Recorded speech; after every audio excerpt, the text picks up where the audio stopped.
Selamat pagi Ibu. Pagi. Perkenalkan saya Perawat Happy ya Ibu. Bisa saya lihat gelang tangannya dan coba Ibu sebutkan dengan Ibu siapa dan tanggal lahirnya berapa? Dengan Ibu Maria, tanggal lahirnya 26 Januari tahun 1999. Baik, sesuai deh Ibu Maria. Baik, sesuai dengan kontrak waktu kita kemarin, hari ini saya akan melakukan atau memberikan pendidikan kesehatan mengenai pembatasan cairan. Dikarenakan Ibu akan melakukan rawat jalan, jadi pembatasan cairan atau pengetahuan mengenai pembatasan cairan ini sangat penting ya Bu. Sebelumnya saya mau tanya, saya permisi duduk ya Bu, biar nyaman. Iya. Apakah udah nyaman atau posisinya? Nyaman.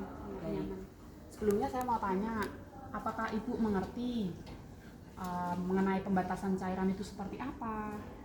Belum tahu sih. Belum tahu ya Ibu? Baik. Sama sekali belum tahu. Ya, baik, kalau begitu saya akan menjelaskan ya Bu. Di sini ada pengertian daripada pembatasan cairan sendiri Ibu. Iya. Pembatasan cairan itu merupakan tindakan yang dilakukan untuk mengkontrol atau membatasi jumlah cairan yang masuk ke dalam tubuh. Biasanya ini dilakukan dalam situasi medis tertentu. Nah, pembatasan cairan ini bisa berupa seperti membatasi minum dan juga makanan yang mengandung banyak air. Selanjutnya ada di tujuan Bu. Tujuan dari pembatasan cairan ini ada dua. Yang pertama, agar menghindari penumpukan cairan berlebih yang dapat menyebabkan komplikasi. Komplikasi di sini ada macam-macam Bu. Contohnya bisa terjadi penyakit ginjal seperti itu. Dan yang kedua, dapat membantu menjaga keseimbangan elektrolit dan fungsi organ tubuh yang optimal. Selanjutnya ada manfaat membatasi cairan Bu. Manfaatnya ada banyak, ada 5. Yang pertama, bisa mengurangi pembengkakan. Pembengkakan ini bisa terjadi di mana saja Bu, bisa di tangan Ibu, di kaki Ibu, dan bahkan di dalam paru-paru. Yang kedua, bisa meningkatkan fungsi jantung dan paru-paru. Yang ketiga, bisa menurunkan tekanan darah karena semakin berkurangnya cairan masuk ke dalam tubuh mengakibatkan fungsi jantungnya kan menjadi normal, sehingga tekanan darahnya juga tidak akan naik, malahan menjadi normal seperti itu. Yang keempat, bisa mencegah terjadinya komplikasi seperti tadi yang saya singgung, bisa terjadi penyakit ginjal. Yang kelima, bisa meningkatkan kualitas hidup.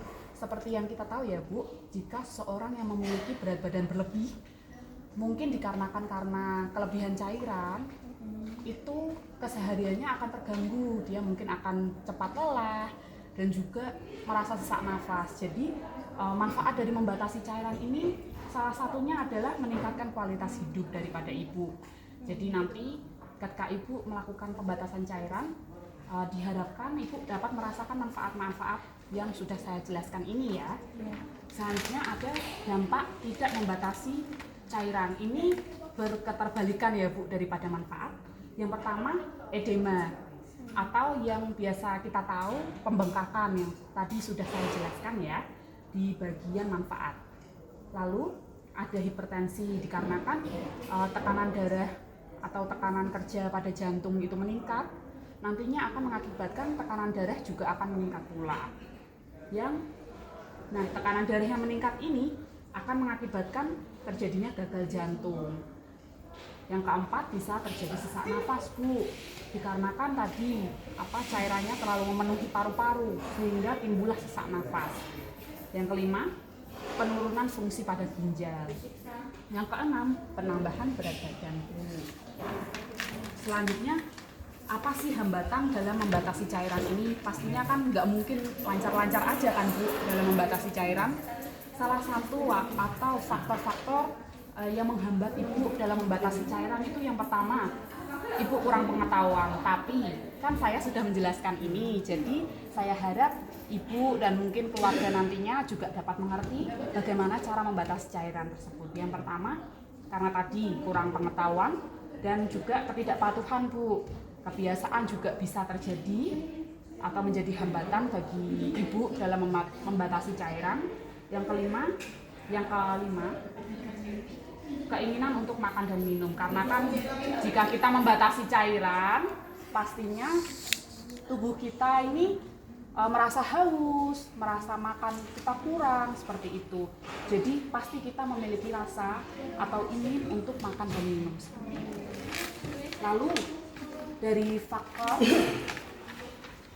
ada juga faktor lainnya di mana adanya atau tidak adanya ketersediaan peralatan yang tepat untuk mengukur asupan cairan yang mengakibatkan pembatasan cairan ini dapat terhambat. Terus juga dukungan sosial, karena dukungan daripada keluarga, orang-orang terdekat itu sangat penting dalam menjalankan atau membatasi cairan ini, dan juga biaya ibu. Tapi dalam membatasi cairan ini sepertinya sangat mudah, kayak seperti ibu bisa mengontrol, mengurangi makanan-makanan yang tinggi cairan, dan juga membatasi minum ibu yang biasanya mungkin ibu minum 8 gelas, ibu bisa menguranginya seperti itu. Dan nanti jika merasa haus, mungkin ibu bisa menyarankan bapak atau mungkin keluarga terdekat ibu untuk menggunakan es cup atau es batu ibu, agar nanti ibu bisa merasa segar mulutnya seperti itu. Tapi jangan diminum ya ibu bisa memuntahkannya seperti itu. Baik ibu, saya sudah memaparkan materi.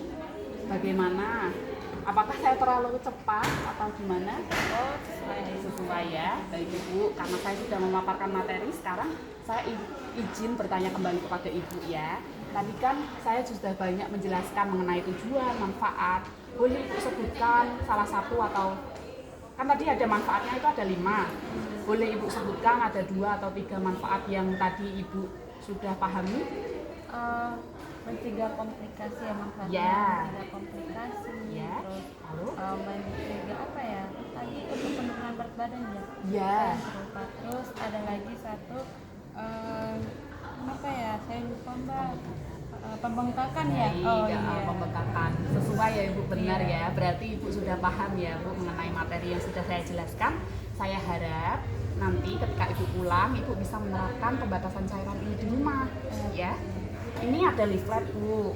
Nanti bisa dibaca-baca lagi jika ibu ingin tahu lebih lanjut mengenai cara pembatasan cairan. Oh iya pak. Iya. Terima kasih ya Ya, mbak. kalau begitu saya tinggal dulu ya ibu. Iya, Mbak. Terima kasih atas kerjasamanya. Selamat pagi. Iya.